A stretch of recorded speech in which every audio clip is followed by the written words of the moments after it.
Então, amados, eu quero convidar vocês a contribuírem financeiramente com o Ministério Graça sobre Graça. Por quê?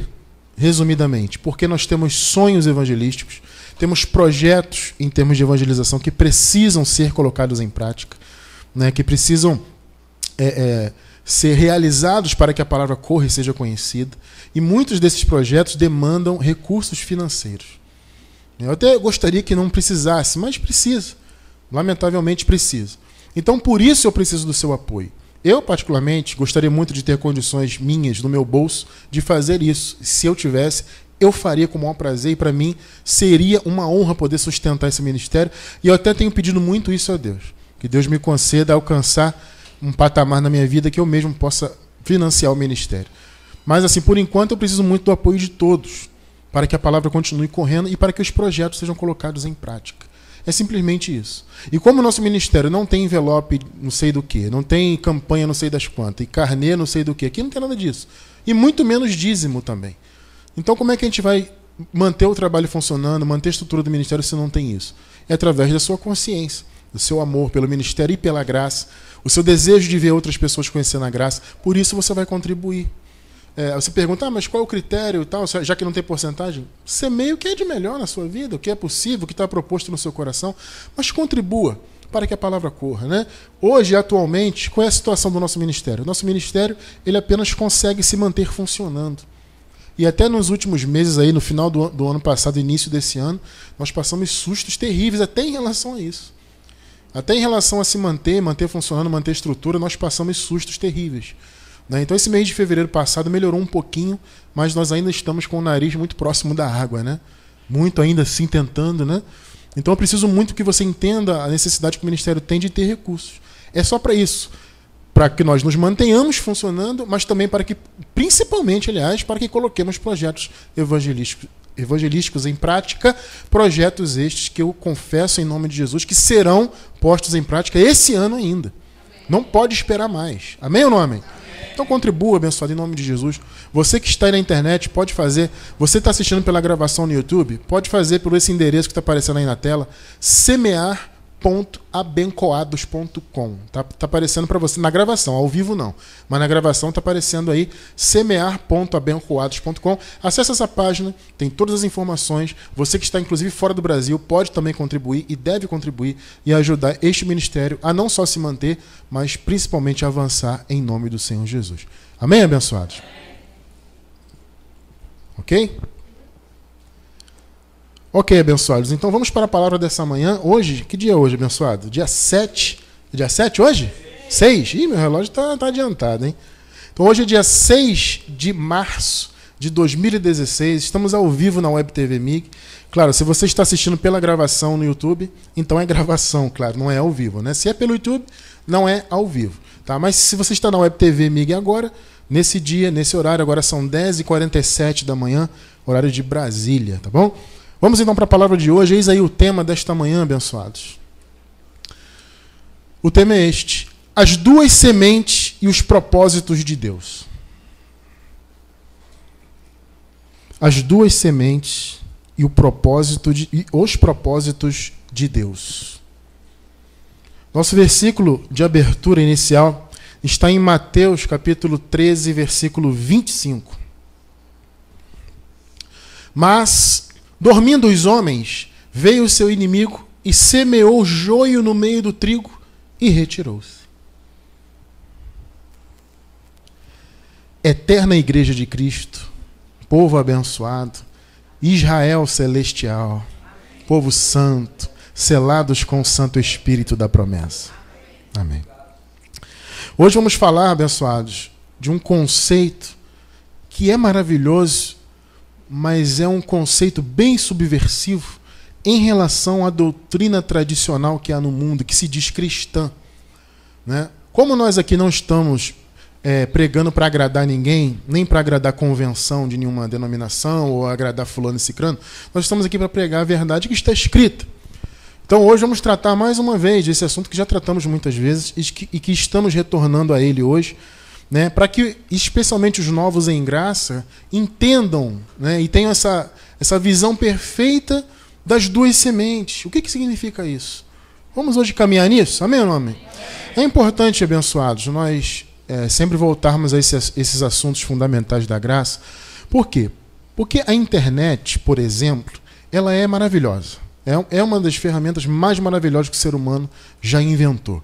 Se não fosse a internet, por exemplo, o nosso ministério seria só mais uma igreja, mais uma congregaçãozinha num cantinho de um bairro.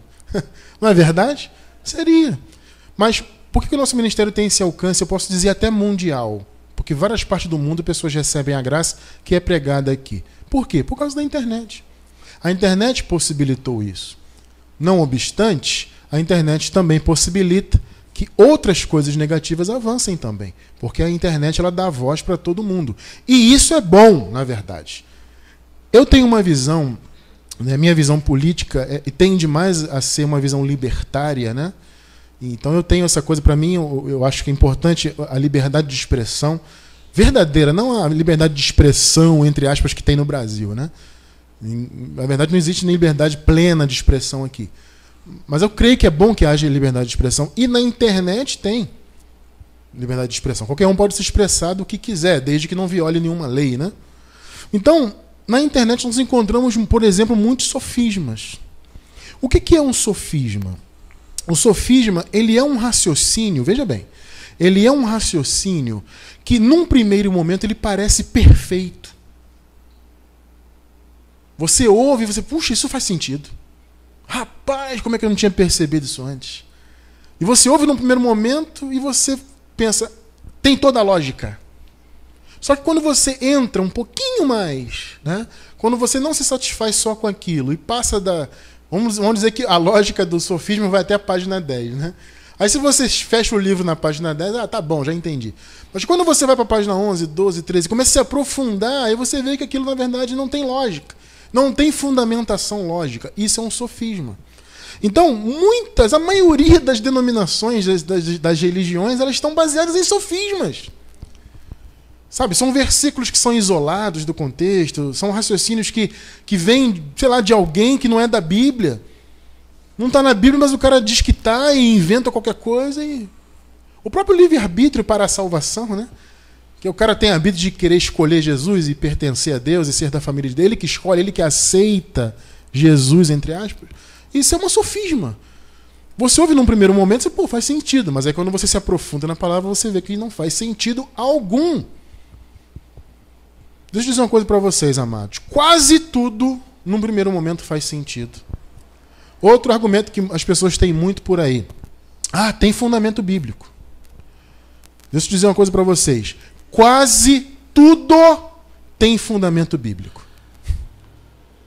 Todas as doutrinas que são baseadas na Bíblia, todas elas têm fundamento bíblico. Então isso não é argumento. Não basta ter fundamento bíblico. Tem que ser coerente. Então, no nosso ministério aqui, por exemplo, nós não só nos baseamos nesse argumento que a graça tem fundamento bíblico. Não. A graça, mais do que tem fundamento bíblico, a graça é coerente com toda a Bíblia. Então, quando nós estudamos aqui a palavra, trazemos para os irmãos o conhecimento, esse conhecimento tem coerência. Entende? Nós buscamos isso, sermos coerentes, o máximo possível, dentro daquilo que Deus nos permite entender. Sabe, então, tem fundamento bíblico. Tudo tem. Quer um exemplo? O Espiritismo. As pessoas dizem que a graça parece doutrina espírita, né? A graça não tem nada a ver com doutrina espírita, abençoada. Pode ter uma coisa ou outra que lembre, mas e daí? Desde que esteja em linha com a palavra. Eu sempre digo uma coisa. Se a reencarnação tivesse um fundamento bíblico consistente, eu não teria problema nenhum em pregar reencarnação. O problema é que a reencarnação não tem. Ela tem fundamento bíblico, como eu falei, mas é falso, é sofisma. Então tem um fundamento bíblico que num primeiro momento parece que faz sentido, mas quando você se aprofunda, você vê que não faz sentido. Então por que nosso ministério não defende reencarnação? Porque não tem fundamento bíblico consistente. Mas o Espiritismo é uma doutrina bonita. É uma doutrina bacana, é uma doutrina que traz... um certo, né, descanso, as pessoas ouvem, puxa, traz um refrigério, até em relação a muita coisa da morte, etc, etc, etc. Só que tem fundamento consistente, está totalmente em linha com a palavra? Esse é o problema. Então você tem que ter muito cuidado com essa coisa que as pessoas ficam na internet com esses sofismas aí, ó, tem sentido, olha aqui, ó. Aí você lê, ih, rapaz, não é que é mesmo aqui, ó, não sei o quê. Cuidado com isso aí. Porque tudo tem fundamento bíblico. Mas será que tudo é coerente? Vamos continuar então crescendo? Vamos lá. Mateus 13, 25. Mas, dormindo os homens, veio o seu inimigo e semeou o joio no meio do trigo e retirou-se. Quantas sementes você encontra aqui? 2 sementes. Trigo e o joio. Veja bem, o joio, ele é semelhante ao trigo no primeiro momento. Você vê que não é à toa que Jesus usou essa metáfora, né? Quando se planta semente de trigo e de joio, quando eles começam a nascer, as plantinhas são muito parecidas. Só que depois que cresce, aí você vê a diferença.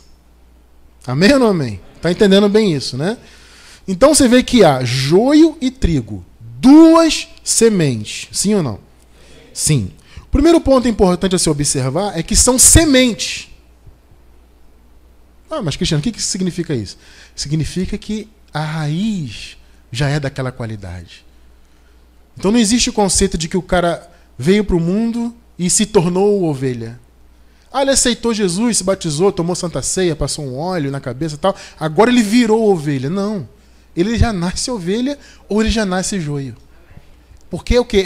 É a raiz de tudo. É a semente. Semente é o princípio. Tá claro isso para você? Amém ou não amém? Eu preciso que vocês entendam bem que o raciocínio é longo e lógico, hein? Mas é muito longo. Então vamos lá. Vamos ver as diferenças básicas das 2 sementes. Diferenças básicas. Primeira diferença que eu quero abordar. Uma semente é boa e a outra é ruim ou é má. No contexto aqui, nós lemos Mateus 13, 25. Vamos ler agora o 26 e o 27, ok? 26. E, quando a erva cresceu e frutificou, apareceu também o joio. Né? Como eu falei, no início não dá para perceber. Quando cresce, você vê a diferença. Então, quando cresceram ali na parábola, isso aqui é uma parábola, tá, gente? É uma parábola, é uma metáfora. Quando cresceu, aí se observou, opa, tem joio ali no meio. Agora veja aqui o 27. E os servos do pai de família, indo ter com ele, disseram-lhe: Senhor, não semeaste tu no teu campo boa semente? Olha aí, ó. Por que tem então joio? O trigo é bom. O joio é ruim. Está subentendido ou não está com essa pergunta? Quando ele pergunta isso, ele está afirmando, olha, o Senhor plantou uma coisa boa, mas nós estamos vendo algo que não é bom.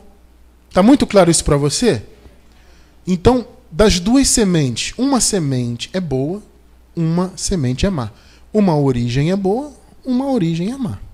Então essa é a primeira diferença e é básica, né? Bem fundamental. Segunda diferença das 2 sementes que vamos abordar. A boa semente, obviamente, ela pertence à salvação. Ela é da salvação. A outra é da perdição. As pessoas não aceitam isso porque tem aquela coisa, mas como é que eu vou aceitar? Será que Deus seria tão mau de separar? Meu amigo, não tem nada a ver com ser mau ou ser bom. É soberania. E eu quero que você entenda que tudo tem um propósito, até na existência da semente má. Há um propósito para todas as coisas. Então entenda, abençoado, até no contexto do que eu vou ler aqui agora, Romanos capítulo 9, daqui a pouquinho eu vou falar os versículos, Paulo pergunta, há injustiça da parte de Deus? O fato dele separar vasos para honra e para desonra, há injustiça? O próprio Paulo responde, de jeito nenhum. Não é injustiça, não é maldade nem bondade, é soberania. É um plano que foi estabelecido e que Deus colocou em prática. Então, qual é a primeira diferença das sementes? Uma é boa, outra é ruim. A boa pertence à salvação, a ruim é a perdição. Romanos 9, do 20 ao 23. Vamos ver Romanos 9, 20. Mas, ó homem, quem és tu que a Deus replicas? Tem até uma outra versão que fala, quem és tu, ó homem, para discutires com Deus? Né? Porventura a coisa formada dirá ao que a formou, por que me fizeste assim? Paulo está dizendo, como é que pode algo que foi criado vai questionar Deus? Ah, mas por que foi feito para desonra? Por que foi feito para honra? É isso que o pessoal do livre-arbítrio fica fazendo aí. Eles ficam afrontando a Deus. Questionando, mas como é que pode Deus? Meu irmão, Deus faz o que Ele quer. Ele não tem que dar satisfação para ninguém. Quem disse que Deus tem que te dar satisfação de alguma coisa? Então por isso Paulo pergunta, quem és tu, homem, para discutires com Deus? 21. Ou não tem o oleiro poder sobre o barro, para da mesma massa fazer um vaso para honra e outro para desonra? É uma pergunta retórica, né? Mas será que Deus, como soberano que é, como criador que é, não tem esse direito? E essa prerrogativa? É claro que Deus tem. Amém ou não? Amém. 22. E que direis se Deus, querendo mostrar a sua ira e dar a conhecer o seu poder, suportou com muita paciência os vasos da ira, preparados para a perdição? Quantas sementes você viu na metáfora? 2. Qual a primeira característica dessa semente? Uma é boa, a outra é ruim. Segunda característica, a segunda diferença que nós observamos. A que é boa é da salvação e a que é ruim é da perdição. Está escrito, nós cremos. 23. Para que também desse a conhecer as riquezas da sua glória nos vasos de misericórdia que para glória já dantes preparou. Você vê que há dois grupos de pessoas e de sementes. Os que foram preparados para a glória, os que foram preparados para a perdição. A semente boa, a semente ruim. Está bem claro isso para você até agora? Amém, né? Terceira diferença das duas sementes. Os da salvação, o trigo, a semente boa, possui dentro de si o dom da fé. O dom da fé é a capacidade de crer em Deus e de confessar Jesus Cristo ressuscitado como Senhor. Esse dom somente quem é ovelha tem. Somente quem é trigo tem. Os da perdição não têm esse dom. João 10, versículos 26 e 27. Mas vós não credes, porque não sois das minhas ovelhas.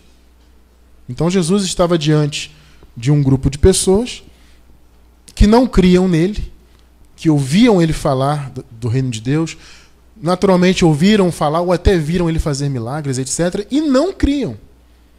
Por que eles não criam? Porque eles tinham livre-arbítrio para não crer? Não, porque eles não tinham capacidade de crer. Por que não tinham capacidade? Porque não eram das ovelhas. Então, das duas sementes da metáfora inicial, qual das duas esse pessoal aqui é? O joio. Há joio e há trigo. Jesus está falando do joio. Vocês não creem, vocês não têm essa capacidade de crer porque vocês não pertencem ao trigo. Vocês não são semente boa. 27. As minhas ovelhas, o trigo, a semente boa, amém ou não amém? Ouvem a minha voz. Você já ouviu a voz do Senhor? Opa! E eu as conheço. Aliás, ele conhece desde antes da fundação do mundo, né? E elas me seguem. Quantas sementes você observou aqui? 2. Uma tem a capacidade de crer, que é o dom da fé. A outra não tem.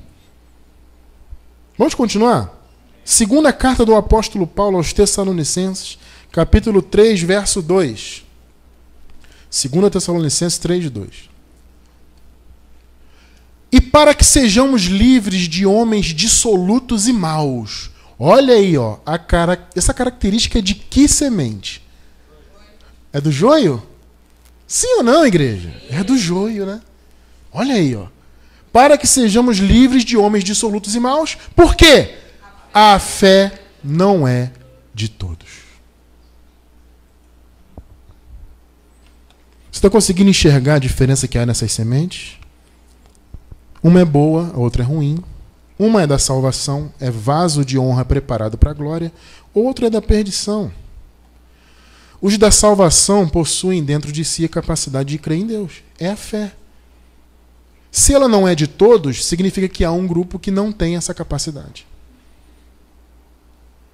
Você crê no que está escrito na Bíblia? Eu creio, abençoado. Te convido a crer também. Tito 1:1. Você pergunta assim, Cristiano, se a fé não é de todos, de quem é a fé? Tito, carta do apóstolo Paulo a Tito, 1º capítulo, 1º versículo. Paulo, servo de Deus e apóstolo de Jesus Cristo, segundo a fé dos eleitos de Deus e o conhecimento da verdade, que é segundo a piedade. De quem é a fé, pastor Dani? Dos eleitos de Deus.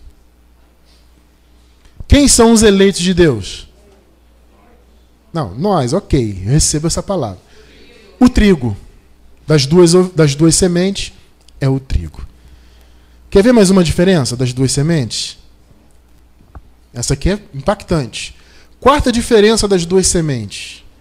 A boa semente, que é o trigo, que são as ovelhas, os vasos de honra, essa boa semente ela é dotada do que eu chamo, entre aspas, de DNA de Deus.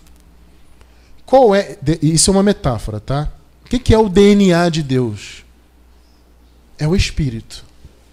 É isso que vem de Deus. A boa semente possui o DNA de Deus, que é o Espírito. A má semente é apenas alma vivente. Teve até uma pessoa que debochou disso. A pessoa escreveu assim: esse pessoal aí da graça que fica dizendo que o da perdição não tem espírito. Quer dizer que o da perdição, então, é defunto? É o raciocínio do cara, né? É defunto, então não tem espírito? Não é defunto, ele é alma vivente. Até onde eu sei, na Bíblia, os animais não têm espírito. Alguém conhece alguma passagem que ensina que animal tem espírito? Que eu saiba, não. O que o animal é? Alma vivente. Lá em casa nós temos um gatinho. Nosso gatinho que a gente ama tanto, né, Jô? Nosso Dexter. Ele tá lá, ele tem a alminha dele. É uma alminha rudimentar de um animalzinho, mas tá lá. Ele é vivo, ele não é um defunto. Percebe? Então existe essa diferença. O que eu chamo de DNA de Deus, metaforicamente, é o espírito, é o que caracteriza alguém como ovelha, como pertencente a Deus. Vamos ver aqui no contexto. Aliás, eu vou ler 1 Coríntios 15, 47 até o 49. Eu poderia até ter colocado o versículo 45, mas eu acabei depois tirando, porque eu estava muito preocupado com o tamanho do esboço, né? Mas o versículo 45 desse contexto aqui, o apóstolo Paulo fala dos dois Adões. O primeiro Adão e o último Adão. E o apóstolo Paulo fala: o primeiro Adão foi feito o quê? Alma vivente. O segundo Adão, espírito vivificante. Então o apóstolo Paulo faz essa diferenciação. Um é alma, o outro é espírito. E aí ele fala aqui, em 1 Coríntios 15, 47 até o 49. 47. O primeiro homem, olha, presta bem atenção aqui, abençoado. Hein? Olha só. O primeiro homem, quem é o primeiro homem? Adão. Sendo da terra, ele é o quê? Terreno. Presta bem atenção nisso. Ele é o quê? Terreno. A origem dele é terrena. E o segundo homem, o segundo Adão, segundo o contexto que é Jesus, ele é da onde? Ele é do céu. Vai prestando atenção. Um é da terra.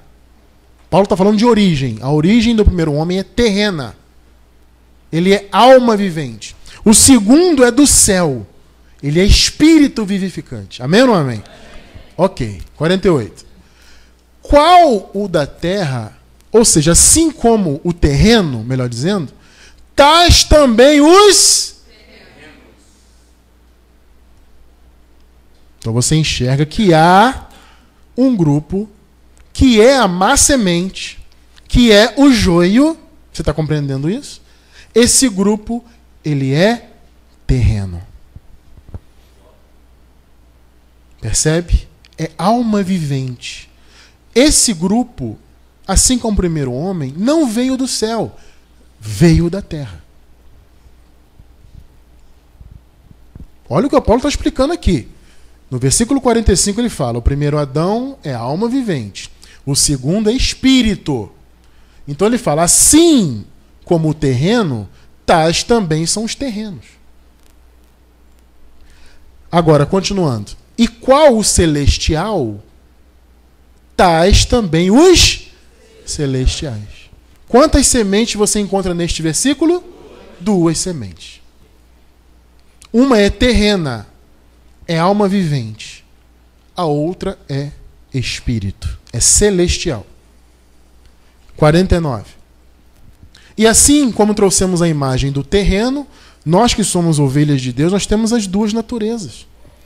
A carnal, a material, a terrena e a espiritual. Por quê? Porque esse é o DNA de Deus. É o que vem de Deus. É o Espírito. E assim como trouxemos a imagem do terreno, que é Adão, a carne, também traremos também a imagem do celestial. Paulo coloca no futuro porque aqui o contexto é a restauração dos corpos. Paulo está falando de ressuscitação, da ressurreição, né? E da transformação dos corpos. Por isso que ele fala no futuro, né? Então, o que Paulo está dizendo aqui? Nós temos as duas naturezas. Aí, abençoado, surge uma pergunta muito importante e interessante para o entendimento disso tudo aqui. Aliás, desses 4 itens, vocês conseguiram entender bem a diferença das duas sementes? Conseguiram, né? Entenderam nesse último ponto que a semente da perdição ela não é espiritual. Ela é terrena, não possui espírito. É alma vivente. Espíritos são os celestes ou celestiais. Assim como Cristo é celestial. Quem recebe essa palavra? Agora surge uma pergunta importante. Ô Cristiano, se o primeiro homem formado da terra é terreno, significa que Adão foi da perdição? Ah, meu amigo. E agora? Agora pegou, hein? Mas Adão, primeiro homem, Deus criou com todo carinho e colocou para cuidar lá do Éden, etc, etc. Esse homem era da perdição? E agora? Sim, era. Mas como assim? Calma que você vai entender. E Eva? Eva era da perdição? Não, Eva não era da perdição. E você também vai entender isso. O que você entende agora? Antes do pecado ser cometido, antes do mundo ser desconciliado, ou seja, o mundo, no iniciozinho com Adão e Eva, ainda estava conciliado. Antes do pecado, já havia 2 sementes no mundo. Por que Eva não era da perdição? Veja só, eu vou ler para vocês uma palavra, apesar de estar em Gênesis e tudo mais, é uma palavra profética a respeito até do Messias. A maioria até dos teólogos até tradicionais também conseguem enxergar, e eu também consigo enxergar, até uma palavra profética a respeito do que o Messias faria e já fez. Gênesis 3,15, veja só. Olha só. Porém, aqui é a nova versão internacional que eu estou lendo, tá? Porém, inimizade entre você e a mulher. Aqui, o pai, o Criador, está falando com a serpente e com a mulher. Entre a sua descendência e o descendente dela. Este descendente lhe ferirá a cabeça e você lhe ferirá o calcanhar. Você consegue enxergar aí o que o Messias faria? Pisou na cabeça da serpente, ele pisou na cabeça e esmagou. Agora, o que Jesus precisou passar para que isso acontecesse? Ele passou pela morte. Então você vê que da descendência de Eva viria o Messias. Está claro isso para você? Agora, por que Adão é da perdição? Vamos ver entender isso aí agora? Os propósitos de Deus. O tema de hoje é as 2 sementes e os propósitos de Deus. Colossenses 1,16, veja. Pois nele foram criadas todas as coisas, nos céus e na terra, as visíveis e as invisíveis, sejam tronos ou soberanias, poderes ou autoridades. Todas as coisas foram criadas por ele e para ele. Deus não tem que dar satisfação para ninguém sobre como ele fez a criação e por que ele fez isso ou aquilo. Ele fez por ele e ele fez para ele. Provérbios 16:4. O Senhor fez todas as coisas para atender os seus próprios desígnios, até o ímpio para o dia do mal. Tudo tem propósito. Existe o ímpio criado ímpio, o joio, o vaso de desonra. Por que ele existe? Porque há um propósito. Não é plano meu, não é plano de nenhum ser humano, é plano de Deus. E Cristiano, onde entra o Adão nisso aí? Romanos 5,12. Romanos 5,12. Portanto, como por um homem entrou o pecado no mundo. Eu pergunto para você,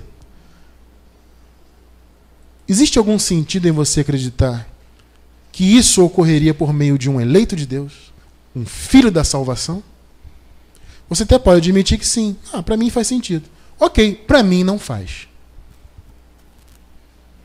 Deus criou o ímpio para o dia do mal. Aqui.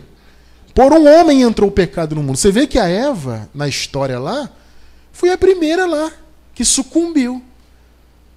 Só que a carga está caindo nas costas de quem? Do homem. Porque foi o homem que recebeu a ordem de Deus. Só que por um homem entrou o pecado no mundo. Você entende por que o Adão era alma vivente? Porque o pecado, no meu modo de entender, que é uma coisa muito lógica para mim, creio que para vocês também, o pecado não entraria no mundo por meio de um eleito. Por meio de um celestial. Não, ao contrário. O que entrou no mundo foi a salvação por meio de um celestial. O que entrou no mundo foi a graça por meio de um celestial. Este chamado Jesus. Jesus Cristo. Esse é celestial, é o segundo homem. Então, por um homem entrou o pecado no mundo. Por outro homem, o pecado saiu do mundo. Um era carnal e terreno, o outro era celestial.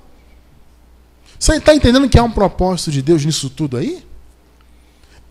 Olha só, irmão, eu quero que você entenda isso. Antes do mundo ser desconciliado.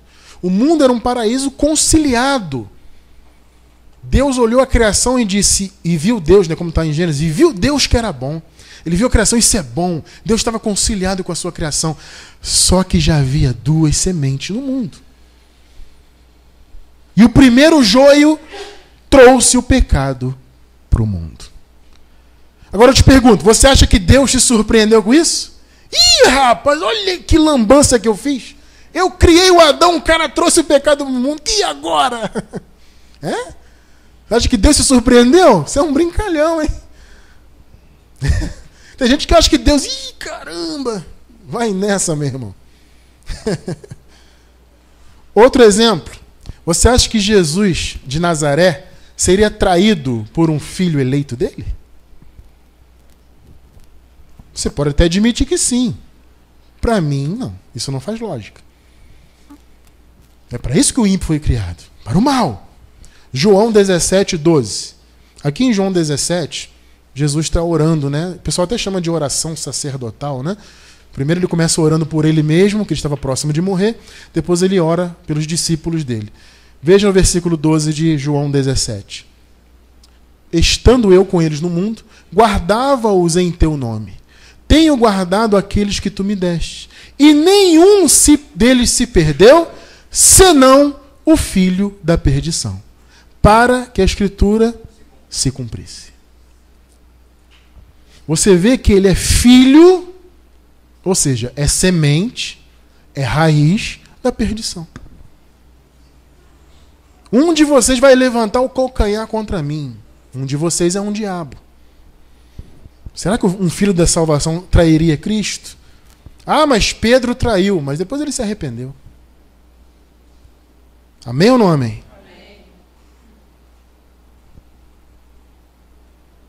Está muito claro, abençoado, as duas sementes.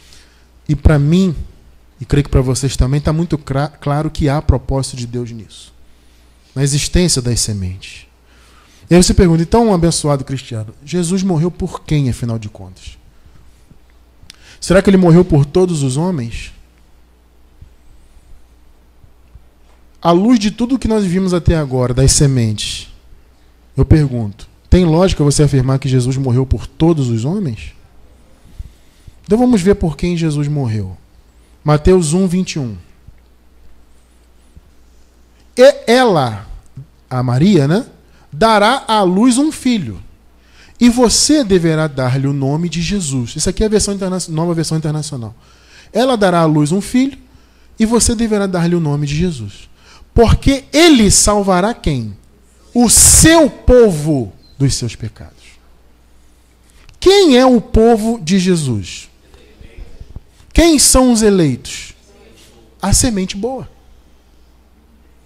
Ele salvará 100% da humanidade dos seus pecados. É isso? Não, ali está dizendo que ele salvará o seu povo. Tito 2,14. Tito 2,14. Que se deu a si mesmo por nós, para nos remir de toda a iniquidade. Louvado seja Deus, né?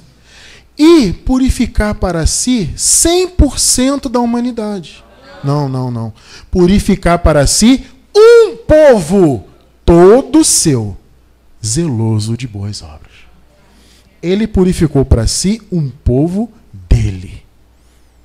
Este povo dele, que é a boa semente, que são as ovelhas, vasos de honra, abençoados com todas as bênçãos, estes foram predestinados. A predestinação entra no plano de Deus exatamente para se cumprir a salvação daqueles que ele havia determinado de antemão que seriam dele. Então o que é um predestino? É dar um destino de antemão. As pessoas debocham aí contra a predestinação, falam bobagem, não sei o quê. Elas estão totalmente por fora do Evangelho.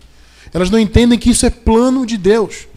Como havia duas sementes, o Senhor predestinou a semente dele, o seu povo, o povo dele, como vocês acabaram de ler, para serem salvos. Por quê? Porque Deus sempre soube que o seu povo, apesar de ser dele, não teria capacidade de buscá-lo.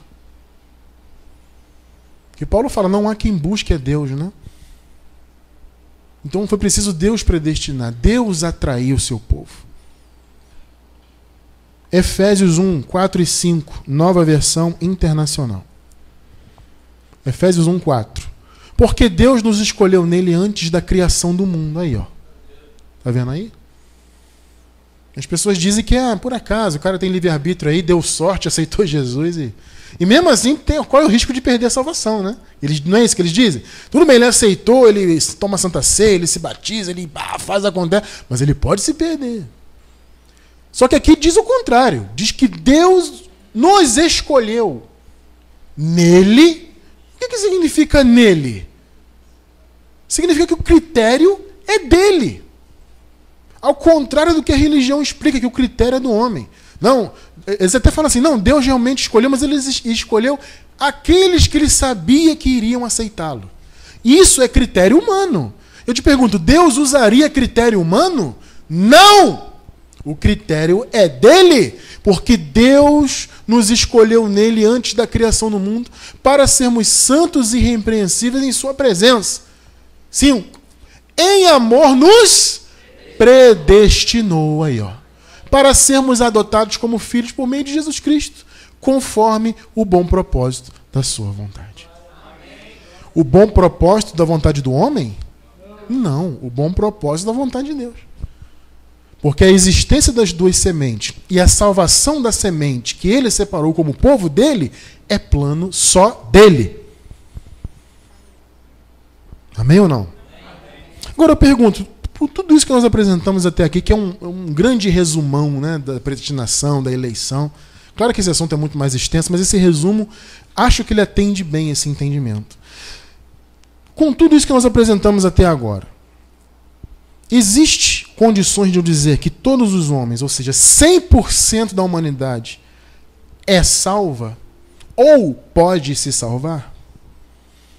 Existe um segmento chamado universalismo. O que é essa doutrina que muitos aí dizem que é da graça? Essa doutrina não tem nada a ver com a graça, nem com o evangelho, nem com nada. Tá? Veja bem, o que o universalismo prega? A maioria das igrejas, das denominações que se dizem cristãs aí fora, a maioria esmagadora é universalista. Por quê? Existem 3 segmentos de universalismo. Existe um universalista, que é a maioria, que crê que Jesus morreu por todos, só que só é salvo aquele que usa do livre-arbítrio e aceita Jesus, e se batiza, e segue a doutrina da igreja e tal. Só que isso é uma visão universalista, porque Jesus não morreu por todos, ele morreu pelo seu povo. Você acabou de ler isso aí comigo. Amém ou não? Existe um segundo segmento do universalismo que eles dizem, esse é um pequeno grupo, que dizem que, na verdade, todos os homens foram salvos. Ou, como eles acreditam que a salvação ainda vai acontecer, né, do ponto de vista espiritual, então eles dizem que serão salvos. Então eles dizem que, na verdade, 100% da humanidade, desde o primeiro homem até hoje e o futuro, etc., todos serão salvos. Inclusive, existe um subsegmento que diz que até o diabo foi salvo. Eu já li isso, gente. Não, porque os homens e até o diabo também foi salvo e tal. E existe um terceiro segmento, esse é um pouquinho mais esperto, porque eles não negam a predestinação, eles sabem que não tem como negar. Então eles dizem que depois da cruz acabou a predestinação, ou depois do ano 70. O ano 70, nós sabemos historicamente, foi o ano onde aconteceram todas as profecias escatológicas acerca do fim do mundo, que não é mundo no sentido de terra, é o fim de uma era. É o mundo do grego aion, que significa período de tempo, ou era.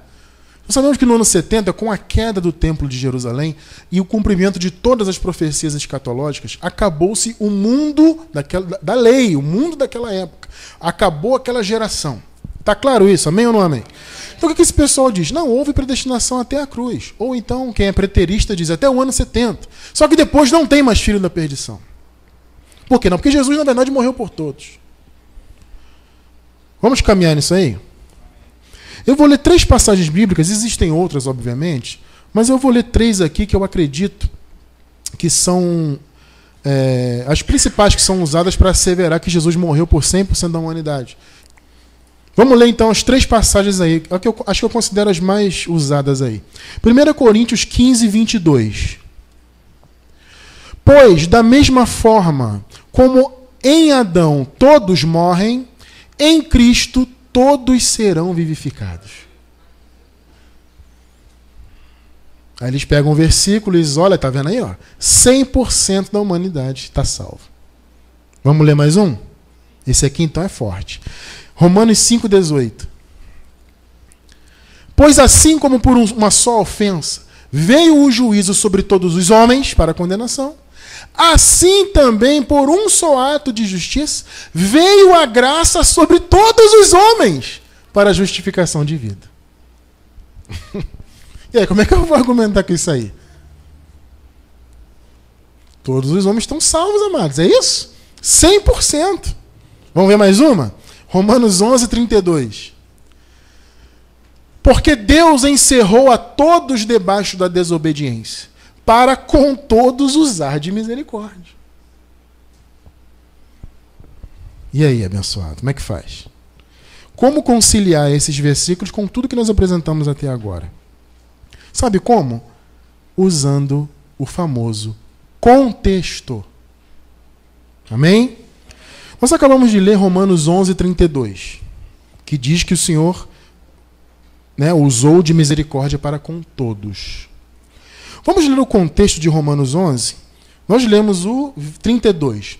Vamos ler aqui o 25 e o 26. Amém? Depois o 30 até o 32. Romanos 11, 25. Vamos ver do que Paulo está falando aí. Romanos 11, 25. Porque aqui Paulo ele está se referindo aos gentios. Ele está falando com os gentios, especificamente nessa passagem aqui. Porque não quero, irmãos, que ignoreis este segredo, para que não presumais de vós mesmos, que o endurecimento veio em parte sobre Israel.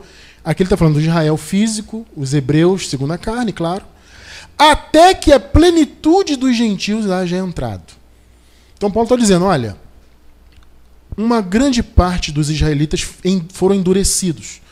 Por quê? Se você lê em Romanos, no capítulo 9, se eu não me engano é o versículo 6, se eu não me engano, Romanos 9, 6, o apóstolo Paulo fala assim, ó, nem todos que são de Israel são israelitas. Ou seja, nem todos que têm sangue israelita é hebreu de verdade. Porque só é hebreu de verdade aquele que é no Espírito. Nós somos judeus e hebreus. Que isso, Cristiano? Eu sou gentil. Não. Você é hebreu. No Espírito. O que é ser hebreu? É ser povo de Deus. Entende? Então uma parte do povo de Israel foi endurecido porque não era hebreu de verdade. Até que a plenitude dos gentios... Que plenitude dos gentios é essa? Os gentios que foram eleitos e predestinados. Os gentios que fazem parte do trigo. Tá claro isso para você? Não existe duas sementes? No meio dos gentios também. Que a salvação não era só para os hebreus, era também para os gentios. Então Paulo está explicando isso aqui. 26. E assim, olha aí, ó, todo o Israel será salvo. Pergunto, quem é o Israel? São os hebreus espirituais. É a junção dos judeus, hebreus, que são eleitos, com a plenitude dos gentios, que são eleitos. A soma dos judeus, hebreus, eleitos e predestinados com os gentios forma o Israel. Então Paulo falou, ó, Israel, segundo a carne, em parte foi endurecida para que os gentios entrem. A soma desses hebreus com os gentios forma o Israel. Então ele diz, e assim todo o Israel será salvo. Como está escrito, de Sião virá o libertador e desviará 100% da humanidade das impiedades. Não. Desviará quem? Jacó. Jacó é o Israel. Então, quem será salvo ou quem foi salvo? O Israel. Quem é o Israel? A soma dos judeus predestinados com os gentios predestinados. Somados formam o Israel, que vem a ser o Israel celestial, também conhecido como igreja.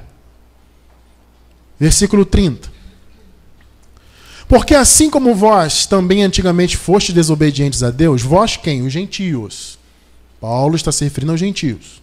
Assim como vós, gentios, também antigamente fostes desobedientes a Deus, mas agora alcançastes misericórdia pela desobediência deles, dos hebreus, 31.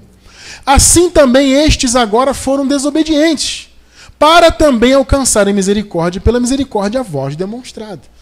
Paulo está falando isso por quê? Porque eles estavam aqui antes do ano 70, então havia ainda muitos hebreus que iriam ainda receber o evangelho.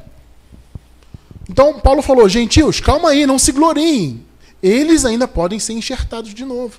Por quê? Porque havia hebreus que certamente ouviriam e receberiam o evangelho. Então, abençoado, quem são os todos que Paulo falou? Vamos lá para o 32. Porque Deus encerrou a todos debaixo da desobediência, para com todos usar de misericórdia. Eu te pergunto, quem são os todos? Todos os povos, todas as etnias. Isso é diferente de 100% das pessoas. Vamos tentar raciocinar como Paulo raciocinava. Ele está falando de judeus e gentios. Ele está falando das etnias. O que são os gentios? É a soma de todas as etnias que não são hebreias. Então, todas as etnias que existem no mundo são gentios. Paulo está dizendo, olha, a salvação não é só para os hebreus, é também para os gentios. Então, quem são todos? O que é todos no contexto? Judeus e gentios. Você entende o que é todos? Todos não é 100% da humanidade. Todos é todas as etnias. Judeus e gentios. Está claro isso para você? Isso é diferente de ser 100% da humanidade. 100% dos homens, no caso, né? Porque 100% da humanidade é. Ou seja, todas as etnias, todos os povos. Ou seja, há salvos entre todos os povos. Existem pessoas salvas entre todas as etnias. E também entre os judeus. A soma desses salvos é chamada de Israel, ou Israel. Então, quando Paulo fala que o Senhor usou de misericórdia com todos, ele está falando de todas as etnias. Gentios e judeus. Amém ou não amém? Amém. Ficou bem claro isso para você? Amém. Por isso que no contexto ele disse que será salvo o Israel. Ou seja, judeus e gentios. Ou seja, todos. Agora, isso significa 100%, todos os homens, individualmente um por um? Não significa. Significa etnia. Romanos 5, 18 de novo e 19 agora para você entender. Raciocine como Paulo estava raciocinando. Romanos 5, 18 de novo. Pois assim como por uma só ofensa veio o juízo sobre todos os homens para a condenação, assim também por um só ato de justiça veio a graça sobre todos os homens. Quem são todos os homens? Não, tudo bem, todos os eleitos. Mas quem são todos os homens? Todas as etnias. Gente, olha só, você não pode pegar esse versículo e tirar do contexto da carta. No capítulo 11, Paulo está falando de etnia. Ele está falando de judeus e gentios. Esses são todos os homens.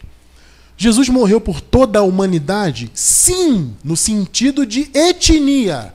Agora, Jesus morreu por 100% de cada ser humano? Não!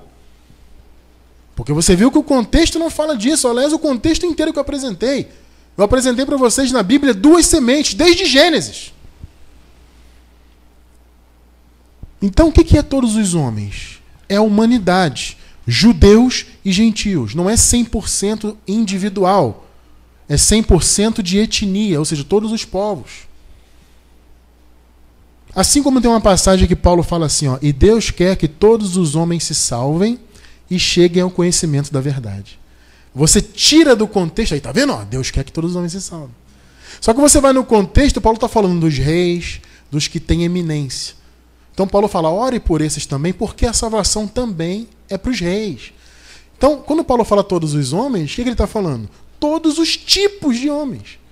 Então ele está dizendo, gente, olha só, você não tem que pensar que a salvação é só para o pobre. A salvação também é para o rico, é também para aquele que é rei e para aquele que tem posto de eminência, aquele que está na sociedade, que tem alta patente. A salvação também é para esse. Todos os homens. Agora, esse todos significa 100% da humanidade? Dos homens, no caso individualmente? Não, é todos os tipos de homens. Reis, governadores. Se bem que está difícil hoje, hein? Você encontrar alguém da salvação nesse meio aí. Mas tudo bem, né?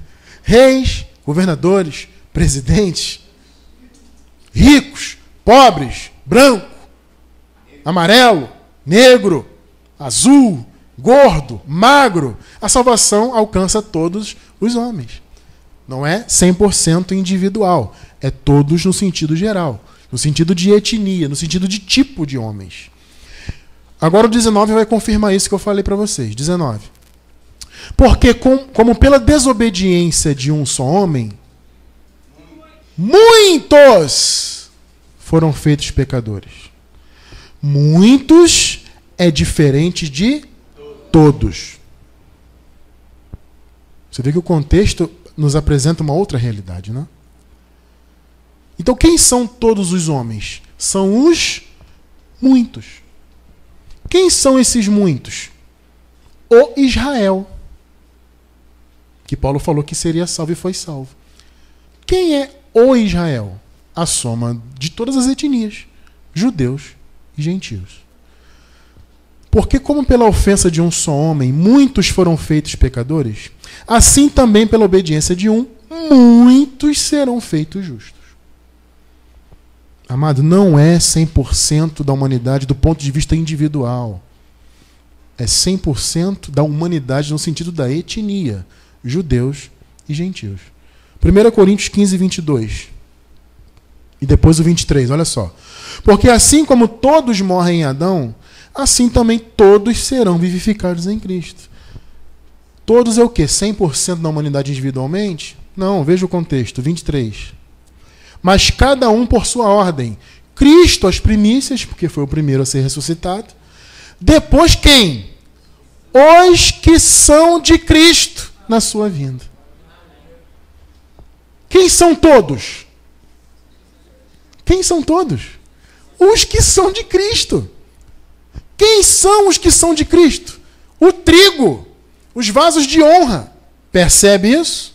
Está claro ou não está claro para você? Quando a palavra então fala todos, reconciliou todos, reconciliou o cosmos, não é 100% do ponto de vista individual de cada ser humano desde o início. Não é isso, a Bíblia nunca falou disso. O apóstolo fala de etnia, judeus e gentios, ou seja, todos. Quando ele fala que Deus quer que todos os homens se salvem, ou seja, todos os tipos de homens, ricos, pobres, reis, etc. Tudo bem, Cristiano, está muito claro que esse negócio de universalismo é bobagem, isso aí não tem fundamento nenhum. No entanto, e aqueles que dizem que depois do ano 70 que não tem mais? Vamos entender isso? Versículos aqui que aparentemente asseveram isso. E eles falam isso por quê? Porque, né? Vamos usar a visão preterista, no caso, que diz que é depois de 70. Eles dizem que em 70 houve o juízo final, de fato houve o juízo, né, sobre Israel, destruiu o templo, aquela coisa toda que vocês já sabem, né? Em breve voltaremos a estudar isso, inclusive, tá? Houve o juízo lá. No ano 70, destruiu Israel e pá, aquela coisa toda, o templo veio abaixo. Aí ele diz, então, ali acabou. Não tem mais filho da perdição, porque foi julgado. Vamos ver isso aí. Mateus 13:30. Deixai crescer ambos juntos até a ceifa, o joio e o trigo, as duas sementes, né? E por ocasião da ceifa, direi aos ceifeiros, colhei primeiro o joio e atai-o em molhos para o queimar, mas o trigo ajuntai-o no meu celeiro. Faz sentido você imaginar que queimar é deixar de existir? Sim, faz sentido. Obviamente que faz sentido. Só que queimar, fogo, como já estudamos na Bíblia, inclusive em nossas mensagens sobre inferno, o fogo simboliza juízo. Juízo. O que Jesus está dizendo? O joio vai passar pelo juízo. Amém ou não amém? Provérbios 10:25. Como passa a tempestade, assim desaparece o ímpio, mas o justo tem fundamentos eternos. Amém, receba essa palavra. Salmos 37:10. Pois ainda um pouco, e o ímpio não existirá. Olharás para o seu lugar e não aparecerá. Amém, louvado seja Deus por isso. Essas palavras estão falando de quê? Do reino de Deus. Obviamente. Pergunto para você, o reino de Deus é material ou ele é espiritual? Espiritual. Amém? O reino de Deus já veio? Sim. Ele é espiritual? Sim. Ele não é material. A Bíblia diz que o reino de Deus não vem com aparência exterior. E Jesus falou, nem direis, eis que estou vendo aqui, eis que estou vendo ali. O reino é espiritual. E no reino espiritual não tem filho da perdição. Percebe? Quando nós deixarmos esse corpo, quando este corpo físico for semeado e nós recebermos o corpo glorificado que já está provido, quando se manifestarmos no reino espiritual com o corpo glorificado, lá não conviveremos com filhos da perdição. Percebe? Nós convivemos no mundo físico, porque é propósito de Deus. Note, assim como antes da desconciliação antes de haver o pecado, já havia duas sementes, depois que o pecado foi retirado também há duas sementes. No reino espiritual não, pois ainda um pouco e o ímpio não existirá. No reino espiritual não há. Os eleitos não vão conviver com os ímpios no mundo espiritual. Amém ou não amém? Então, antes do pecado já havia duas sementes. Depois do pecado há duas sementes por causa do propósito de Deus. Porque Jesus falou assim, gente, a árvore boa não pode produzir frutos maus. E nem a árvore má produzir frutos bons. Então, pelos frutos os conhecereis. Eu te pergunto, você consegue ver no mundo somente fruto bom hoje? Amado, você consegue ver empiricamente a existência da semente ruim pelas obras que há no mundo. Ah, quer dizer que o eleito de Deus não faz o mal. Eventualmente, o eleito, por causa da carne, até pode fazer o mal. Mas quem maquina o mal, que tem fruto mal, é a má semente. Então você olha no mundo físico, você vê o mal aí hoje. Esse mal é fruto de quê? Da árvore boa? Não, ele é fruto da árvore má. Pelos frutos os conhecereis. No mundo espiritual já foi resolvido.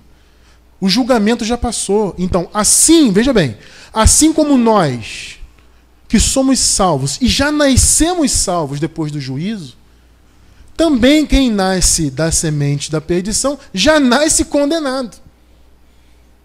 Então, a semente da perdição não vai passar mais por juízo nenhum. O juízo já foi feito. Eles já nascem condenados, assim como nós já nascemos salvos. Amém. Percebe isso? Mas as duas sementes estão aí no mundo. Tranquilamente você vê o mal no mundo. Então esse papo de que depois do ano 70, ou depois da cruz, não tem mais filho da perdição. Vai nessa, abençoado. Esse pessoal tem um raciocínio carnal das coisas, né? Só que não entende, o reino é espiritual. No reino, não tem convivência de eleito com não eleito. Não tem, o reino é espiritual. A carne e o sangue não podem herdar o reino de Deus. Então você, quando sair dessa realidade, nós, o corpo da carne morreu, recebemos o corpo glorificado, acabou. Você vai olhar para o lado e não vai ver filho da perdição nenhum. Isso é restrito ao mundo físico. E você consegue ver isso pelos frutos. Jesus deixou isso muito claro. Há dois tipos de árvores. Árvores com frutos bons, árvores ruins com frutos ruins. E ele falou, pelos frutos vocês vão conhecê-los. Até hoje eu reconheço o fruto negativo aí no mundo. Agora, no reino de Deus, não. O reino de Deus está livre para sempre. Mas Cristiano, o reino de Deus está no mundo. Sim, em nós. Na igreja, não no ímpio.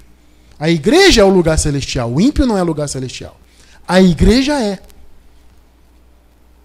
Então aqui no mundo, abençoado, por causa do plano de Deus, que está aí sendo até hoje feito.